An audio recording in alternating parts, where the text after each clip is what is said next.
Hello everyone, welcome back to day 1 of 30 days crochet challenge. आज चाहिँ यो भिडियोमा म हजुरहरूलाई एकदमै बेसिक लेभलको मैले के सिक्छु भनेर देखाउँछु है त। सुरुमा त क्रोसेट गर्नको लागि एउटा यान र हुकको चाहिँ जरुरी छ। अब हामीले यो हुकलाई चाहिँ कसरी होल्ड गर्ने त्यो कुरा चाहिँ सिक्नुपर्छ। अनि मैले पनि धेरै हेरेँ हैन, अनि हेर्दाखेरि दुईटा कुरा पत्ता लगाएँ जे चाहिँ कम्फर्टेबल हुन्छ, जसरी हामीले त्यसरी नै होल्ड गर्न सक्छौँ र मेनली चाहिँ दुईटा वेज हुँदो रहेछ।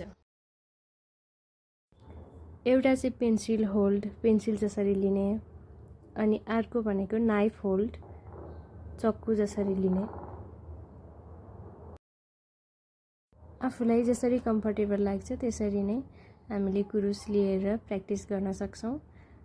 Okay, bye. See you in next video.